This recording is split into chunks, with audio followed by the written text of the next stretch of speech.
They know the situation is bad. They can see it clearly.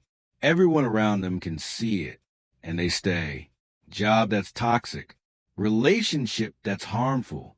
Living situation that's unhealthy. Living in a house that's falling apart.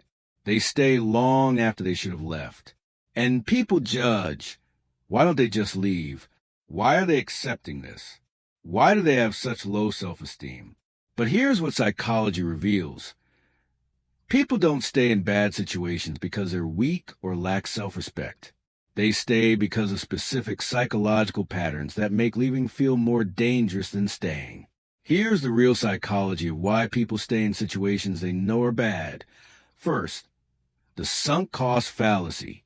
They've invested so much time, money, emotional energy, hope, that leaving feels like admitting all that investment was wasted. Psychologist Dr. Daniel Kahneman's research on decision-making shows that humans are highly motivated to justify past investments. Even when continuing to invest is irrational, here's how it works. Someone stays in a 5-year relationship because leaving means acknowledging 5 years were wasted. They stay in a job they've been in for a decade because leaving means that decade didn't count. They stay in a house they're renovating because they've already spent so much money.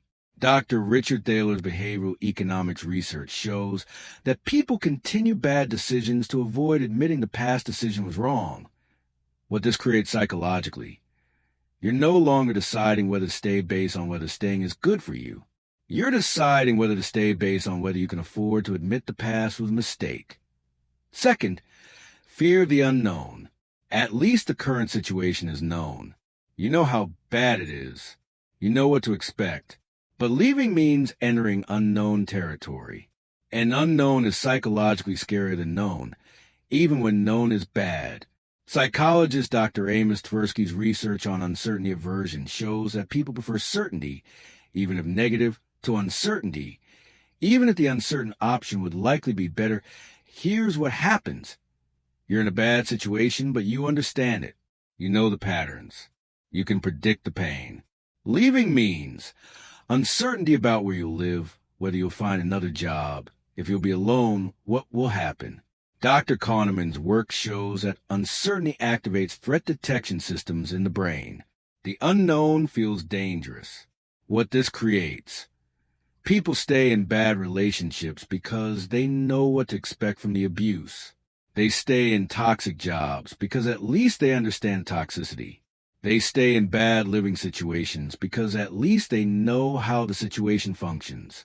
The known pain feels safer than the unknown possibility. Third, learn helplessness. After repeated failed attempts to improve the situation, people stop trying. Psychologist Dr. Martin Seligman's research on learned helplessness shows that when people repeatedly try to change a situation and fail, they eventually learn that their actions don't matter. So they stop trying and accept the situation. Here's the pattern. Someone tries to fix the relationship. It doesn't work. They try again. Doesn't work. They ask for what they need. Ignored. They attempt to leave and get pulled back in. They try to improve the job situation. Nothing changes. After enough failed attempts, the nervous system learns. Your efforts don't work. Staying and trying are equally futile. So why use the energy to leave? Dr. Seligman's famous experiments with dogs showed that animals exposed to inescapable shock eventually stopped trying to escape, even when escape became possible. They'd learned that escape was impossible. Fourth, trauma bonding. When a situation involves cycles of harm followed by periods of kindness, affection, or relief, a trauma bond forms. Psychologist Dr. Harriet Schiff's research on trauma bonding shows that cyclical abuse actually creates stronger attachment than consistent kindness does. Here's the neuroscience. Abuse activates fear and stress responses. Kindness after abuse activates relief and bonding responses. This cycle, fear, then relief, then fear again, creates psychological addiction. Dr. James Gilligan's research on violence and shame shows that the intensity of the cycle creates stronger neurological bonding than normal relationships experience. What this looks like: Someone in a bad relationship stays because when the person is kind, it feels like heaven because they just come from hell. The contrast makes the good moments feel exceptionally good. Research by Dr. Lundy Bancroft shows that people in cyclical abuse relationships often report feeling more connected to their abuser than people in healthy relationships feel to their partner's fifth. Lack of resources. Some situations are bad and leaving is genuinely difficult because of practical barriers. Psychologist Dr. Kristen Anderson Moore's research on economic abuse shows that many people stay in bad situations because they lack the resources to leave. Money, housing, support, childcare. Here's what this looks like. Someone wants to leave their partner but has no money, nowhere to go, and is a stay-at-home parent. Someone works at a toxic job but can't find another one and has no savings. Someone lives in a bad situation but can't afford rent elsewhere. These aren't psychological barriers. These are practical material barriers.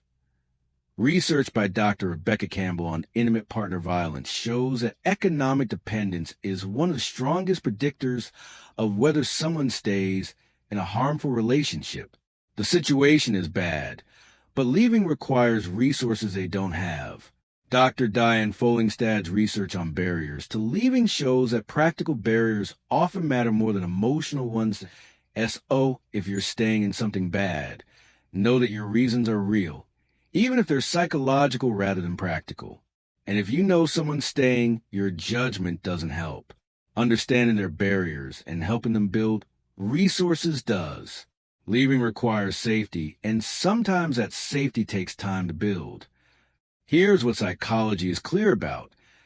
People don't stay in bad situations because they lack self-respect or intelligence. They stay because of specific psychological and material patterns that make staying feel safer, more rational, or more possible than leaving. The sunk cost fallacy makes them feel like leaving means wasting the past. The fear of unknown makes them feel like leaving is too risky. Learned helplessness makes them feel like leaving is impossible.